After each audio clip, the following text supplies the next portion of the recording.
Objeto. SCP-264. Templo esquelético. Clasificación. Seguro. Procedimientos especiales de contención. SCP-264 debe ser contenido en una habitación de 16 por 16 metros de refuerzo estándar.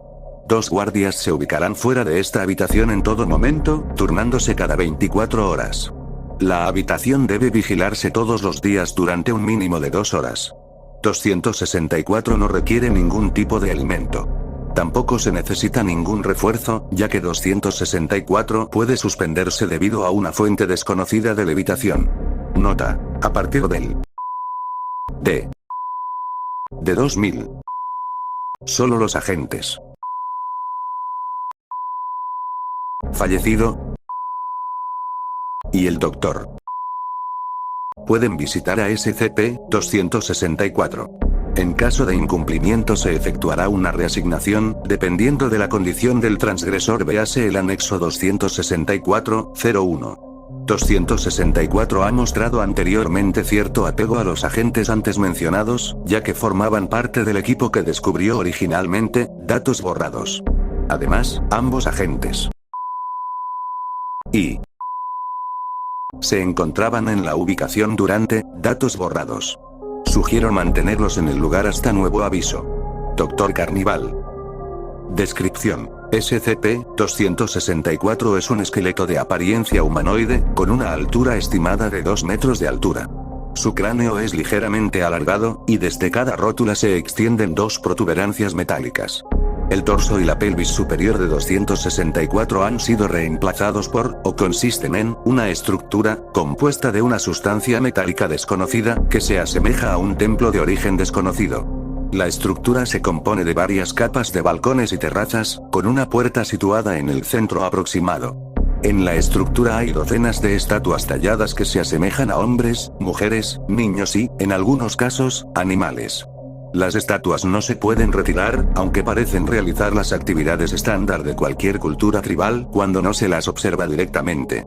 La estructura y el esqueleto parecen haber sido ensamblados sobre, o son parte de, un hemisferio de poco más de 1 metro de diámetro, compuesto por lo que parece ser el mismo metal desconocido. El borde del hemisferio está forrado con picos espaciados uniformemente de aproximadamente 2,5 centímetros de longitud. Se ha observado a varias de las estatuas interactuando con la esfera de diversas maneras, y parecen ser conscientes de su existencia. La parte posterior del hemisferio está cubierto por tallados en varios idiomas, incluyendo árabe, hebreo, alemán y la traducción del idioma se ha suspendido indefinidamente debido a datos borrados. Véase el anexo 264-02. 264 es consciente, comunicándose a través de varias expresiones no verbales, incluido el japonés, taiwanés, el lenguaje de señas coreano y el código Morse. Sin embargo, con mayor frecuencia es grabado comunicándose por escrito, y se ha observado que se escribe en casi todos los idiomas actualmente descubiertos, incluido el idioma. En raras ocasiones, una estatua designada hablará por el SCP. Solo ha habido 2 casos registrados de este suceso desde su descubrimiento. El sujeto se autodenomina como el Guardián y se refiere a las estatuas talladas como entidades separadas. SCP-264 afirma ser el creador de las estatuas y la estructura en la que viven. Las estatuas parecen estar al tanto de la existencia del Guardián, ya que han sido observadas recuperando varios objetos del interior del hemisferio, donde se supone que la estructura se expande. Los objetos recuperados del interior incluyen una barra de carbón, papiros, SCP, y un pequeño mármol semitransparente de datos borrados, que le fue obsequiado a la gente mediante una de las estatuillas. Se desconoce actualmente cómo 264 es capaz de comunicarse con sus sujetos, ya que ni él ni las estatuas emiten ninguna forma de lectura psíquica. Sin embargo, 264 ha hecho referencia al hecho de poseer habilidades de precognición. Extraído de la entrevista 264A. Vi lo que le pasaría al doctor con la misma facilidad con la que usted nos ve a mí y a mi gente ahora.